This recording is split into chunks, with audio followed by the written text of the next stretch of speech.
Há um tempinho atrás eu soube de uma senhora crente, uma mulher que estava revoltada com Deus. Revoltada com Deus. O motivo?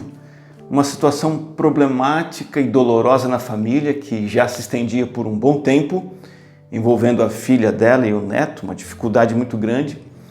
E ela alegava que mesmo toda a família indo à igreja, batalhando em oração, buscando a bênção de Deus, a proteção de Deus, ela está frustrada com o que estava acontecendo e até revoltada com Deus.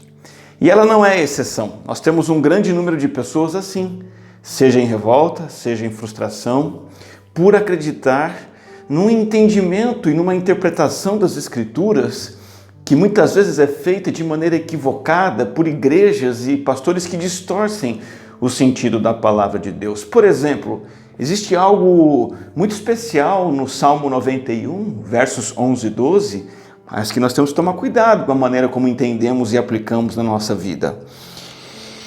Porque a seus anjos ele dará ordens a seu respeito, para que o protejam em todos os seus caminhos. Com as mãos eles o segurarão, para que você não tropece em alguma pedra. Você sabia que essa é a única passagem das Escrituras que foi citada pelo próprio diabo? Você se lembra que o diabo manipulou e distorceu essas palavras lá no Evangelho de Mateus, capítulo 4, versículo 6, quando ele tenta o Senhor Jesus Cristo para incitar o Filho de Deus a pular do pináculo do templo, um lugar alto, fazer ali um espetáculo público, confiando nessa promessa. Veja, disse o diabo, Deus deixou escrito na Bíblia que os anjos vão proteger você e você não vai se ferir, pode pular. Não preciso dizer que o diabo não é o único que distorce o significado do Salmo 91, como se esse salmo fosse uma garantia de segurança incondicional, de blindagem contra todos os problemas e dificuldades e adversidades. E tem muita gente que já até aprendeu a determinar essas coisas, exigir de Deus essas promessas, igualzinho o diabo fez com Jesus. E o que mais temos visto são pessoas frustradas, longe do Evangelho, por causa dessas falsas expectativas que alimentaram. Eu quero abordar com você o Salmo 91 e olhar para esse salmo e enxergar aqui a proteção do Altíssimo, que é o tema desse salmo, contra os ataques de inimigos. E esse salmo nos dá a direção e a esperança concreta de vencer os inimigos. Mas eu quero que você conquiste e consiga, junto comigo, um entendimento equilibrado e correto dessas promessas para você não se frustrar. Veja, perceba alguns termos que são usados no Salmo 91 e que nos dão o tom desse salmo. O versículo 1 nos fala sobre abrigo, o versículo 2 sobre refúgio e fortaleza, no versículo 4 o salmista menciona o escudo, no versículo 5 ele fala de pavor da noite, flecha que voa, no verso 6 ele menciona a peste e a praga, no verso 7 um versículo famoso que fala de 1000 caindo, 10.000 caindo numa guerra, no versículo 9 novamente ele menciona o refúgio, no versículo 11 ele cita a proteção e no versículo 15 ele cita o livramento. Então você percebe que o clima, a atmosfera, o ambiente desse salmo é um ambiente de guerra, de conflito e de luta. É um cântico de batalha de alguém que está sob ataque diário e opressivo de um inimigo cruel e feroz. Mas que inimigo é esse? Existem algumas possibilidades que podem ser levantadas nesse salmo. Será que são inimigos nacionais de Israel, outros povos ao redor da nação de Israel que estão atacando? Será que não? Ele se trata de uma pessoa que está se opondo ao autor do salmo, um inimigo, e o autor do salmo, de modo pessoal, está enfrentando um ataque de um outro adversário, um inimigo, um oponente? Talvez o salmista esteja falando de um campo de batalha literalmente sangrento, onde está acontecendo ali uma guerra específica, literal. Veja, considere mais algumas informações importantes para identificar esse inimigo. O versículo 3 ele diz assim, ele o livrará do laço do caçador. Laço do caçador. Grave isso. O versículo 8, Ele diz assim: você simplesmente olhará e verá o castigo dos ímpios. No versículo 10 ele cita o mal, nenhum mal o atingirá.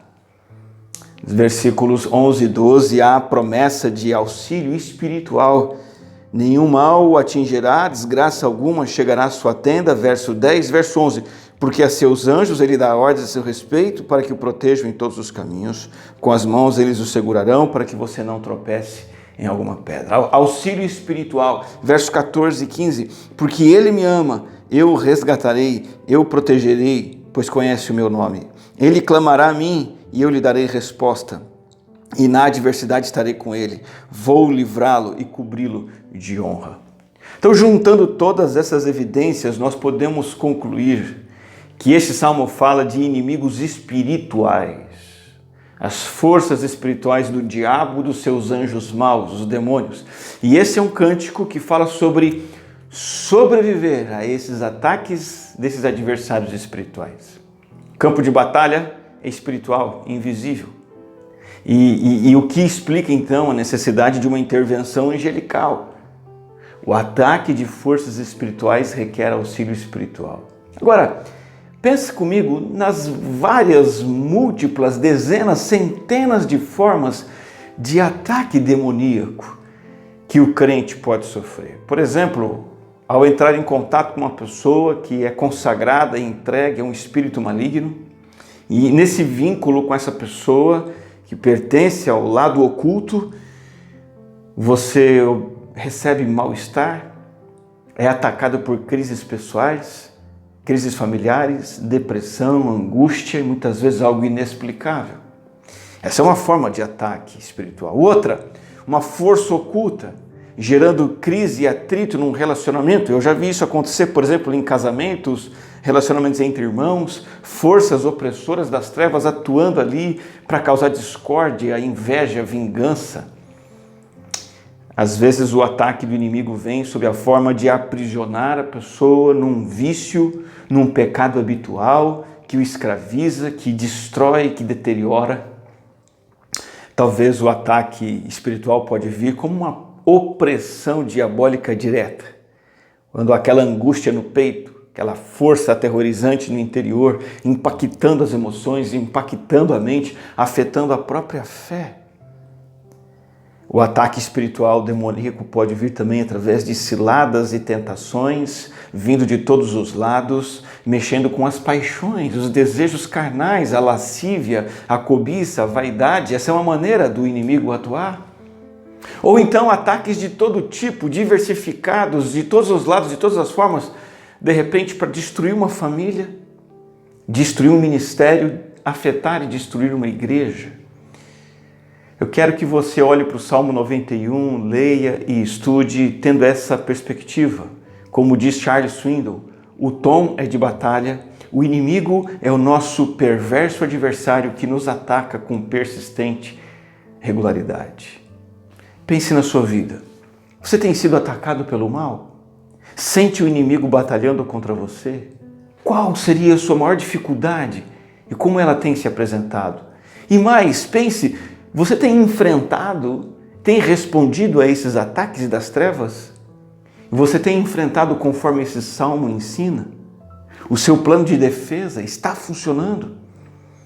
Importante também que façamos uma aplicação em relação ao entendimento errado do Salmo 91.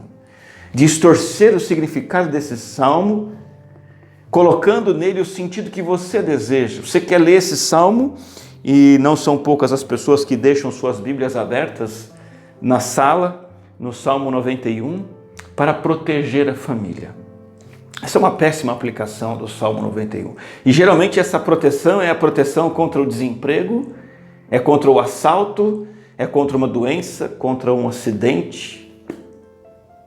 Será que é esse o sentido do Salmo 91? Grande número de pessoas acredita nessa interpretação errada, manipulada, feita por igrejas fraudulentas, falsos profetas, e depois se decepcionam. Por quê? Porque os problemas vêm. Os problemas acontecem, nós fazemos parte desse mundo caído, afetado, estragado. Então a verdadeira decepção que muita gente tem com Deus, com a palavra de Deus e com a igreja. Na verdade, é decepção com a expectativa que elas criaram e não com a realidade do que Deus prometeu. Por exemplo, no caso de Jesus, qual era o mal que ameaçava Jesus na tentação no deserto? Lembra-se quando eu disse no início dessa reflexão? O perigo de Jesus não era cair do pináculo e se machucar. O perigo de Jesus era o diabo e a cilada, a mentira que o diabo estava contando para ele. E o diabo estava dizendo: ei, você pode pular daí e não acontecer nada, porque Deus te deu garantia total, blindagem total. Entenda, nenhuma pessoa, por mais crente e fiel que seja, pode estar blindada contra os perigos dessa vida. Jesus, em João 17,15, orou assim: não rogo que os tires do mundo, mas que protejas do maligno. Sabe, é difícil entender a razão para isso, mas Deus planejou que nós fôssemos viver nesse sistema de mundo, nesse cosmos. E viver todas as lutas e dificuldades e problemas neste mundo ímpio, esse mundo não cristão. O Senhor nos oferece, e Ele ora por nós, nos dando um plano de proteção. Viver a vida como ela é, dependendo de Deus, em meio ao mal e à perversidade. Deus não oferece um plano de isolamento. Olha, você vai ficar blindado, você vai ter uma vida separada, você não vai passar pelas dores que todos passam, de modo algum. Agora, para desfrutar dessa proteção, o segredo é apresentado através de metáforas maravilhosas no versículo 1. E esse versículo 1, ele estabelece a ideia do salmo todo, é como o tom de uma música. E eu quero olhar para você só para esse versículo nessa devocional de hoje. Aquele que habita no abrigo do Altíssimo e descansa à sombra do Todo-Poderoso, pode dizer ao Senhor, versículo 2, Tu és o meu refúgio, a minha fortaleza, o meu Deus em quem confio. Veja, o salmista fala sobre habitar, permanecer no abrigo do Altíssimo. Essa palavra tem a ideia de uma vida em constante comunhão com Deus. Obter continuamente forças diárias de uma fonte específica. Vou dar um exemplo. A pessoa que obtém o seu sustento do campo, ela está ali dia após dia cuidando do campo, recorrendo à sua horta, à sua plantação, para dela obter o seu sustento. Assim somos encorajados a obter a satisfação das nossas necessidades, cultivando todo dia uma comunhão íntima e pessoal com Deus. É isso que é exigido de nós para sermos protegidos, uma atitude de contínua percepção de que Deus está presente, de que Ele está envolvido conosco e que nós devemos nos reportar a Ele e receber dele orientação e direção e sua presença, sua paz e seu consolo.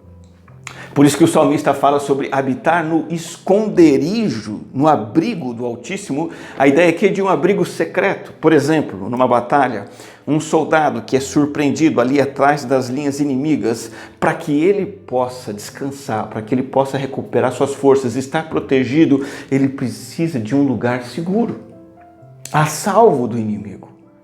O Salmo diz que nós estamos em guerra e o Senhor é esse nosso esconderijo. O inimigo está aí, continua atacando, o perigo é real, mas você e eu podemos estar encontrando descanso e proteção numa comunhão íntima com o Senhor. Isso fornece para nós segurança e descanso. Então há uma ênfase aqui no Salmo 91, ele não promete proteção a todos, muito menos de todos os problemas da vida comum. Ele promete uma proteção espiritual para aqueles que permanecem, aqueles que obtêm diariamente a sua força no Senhor, aqueles que conservam uma intimidade, uma comunhão com Deus. O versículo 1 traz outra metáfora, ele fala assim: descansa à sombra do Todo-Poderoso. Esse descanso à sombra do Todo-Poderoso resulta de uma vida de comunhão íntima que nós somos encorajados a ter. A palavra descansar significa não somente dormir um pouquinho, mas se hospedar, pernoitar. Sabe quando você está numa viagem ou está em algum trabalho e precisa de uma parada e precisa se alojar num lugar tranquilo e seguro? A ideia é essa. A ideia desse salmo, desse versículo 1 é essa. Se você conhece Jesus, se você permanece em constante comunhão com Ele, consciente, intencional, você mantém os seus pecados confessados, abandonando-os, e você segue andando numa constante dependência de Deus na palavra e na oração, você vai desfrutar dos benefícios de viver debaixo do cuidado protetor, nessas ocasiões da vida em que você precisar encontrar descanso e abrigo.